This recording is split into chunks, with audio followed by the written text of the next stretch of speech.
வணக்கம். இந்த பதிவில் கன்னி ராசி நண்பர்களுக்கு வாரம் ராசி பலன்.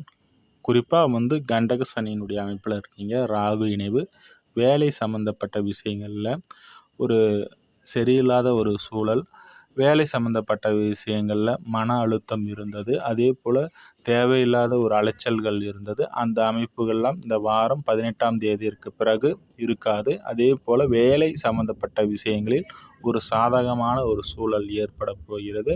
உங்களுடைய 2 குடையவர் உச்ச அமைப்பில் தான் இருக்கிறாரு.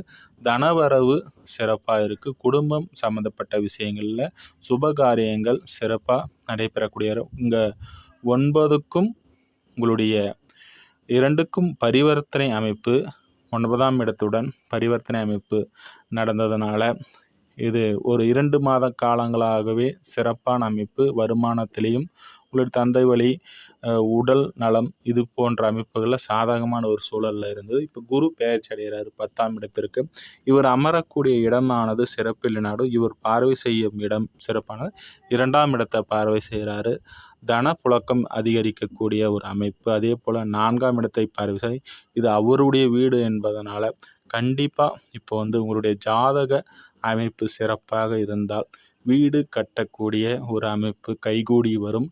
அதே போல் புதிதாக வண்டி வாகனம், சுக்கிரனுடைய அமைப்பு உச்ச அமைப்பில் இருக்கிறதுனால உங்களுடைய ராசியே பார்க்கறதுனால வாகன சேர்க்கை உண்டாகக்கூடிய ஒரு அமைப்பும் இப்போது கண்டிப்பாக உண்டாகும். அதே போல் இங்கே கன்னிராசி நண்பர்களுக்கு 6ஆம் இடத்தை 9ஆம் பார்வையாக பார்வை செய்கிறாரு. வேலை சார்ந்த விஷயங்களில் சிறப்பான நற்பலன்கள் நடைபெறக்கூடிய ஒரு அமைப்பு உண்டாக போகிறது. அடுத்ததாக உங்களுடைய ராசியில் இருந்த கேது இங்கே 18ஆம் தேதி உங்களுடைய ராசியை விட்டு விலகிறாரு. உத்திர நட்சத்திரக்காரர்கள் உடல் ரீதியான பாதிப்பை அனுபவிச்சிருப்பீங்க. குறிப்பாக 4ஆம் பாதத்தில் பிறந்தவர்கள் அந்த அமைப்பு இப்போ விலகி உத்திரம் 3, 4ஆம் பாதத்தில் பிறந்தவர்களுக்கு ஒரு சாதகமான ஒரு அமைப்பு இந்த கேதுவின் விட்டு இங்கே உங்களுடைய ராசியை விட்டு விலகிறதுனால சாதகமான ஒரு சூழ்நிலை இவர்களுக்கு அமைய போகிறது. அதே போல் உங்களுடைய ராசிக்கு 6ஆம் இடத்தில் ராகு அமர்வது என்பது ஒரு சிறப்பான ஒரு அமைப்பு. வேலை சார்ந்த விஷயங்களில் நன்மைகள் ஏற்படக்கூடிய ஒரு சூழலும் ஏற்பட போகிறது.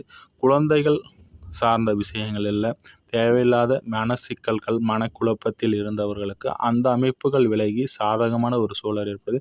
இந்த வாரம் உங்களுடைய 11ஆம் பாவாதிபதி 3ஆம் பாவாதிபதி பரிவர்த்தனை அமைப்பு பெற்று ஆட்சி பலம் பெற்று அமர்வது என்பது சகோதர வகையிலும் மூத்த சகோதரராக இருந்தாலும் இளைய சகோதரராக இருந்தாலும் இவர்கள் வகையில் நல்ல ஒரு அமைப்பு, ஒரு திருமண நிகழ்ச்சியில் கலந்து கொள்ளக்கூடிய ஒரு அமைப்பு, அதன் மூலமாக நன்மைகள், பழைய உறவுகள் எல்லாம் இப்போது கூடி ஒன்று சேர்ந்து மகிழக்கூடிய ஒரு அமைப்பெல்லாம் கண்டிப்பாக இந்த வாரம் உண்டாக போகிறது.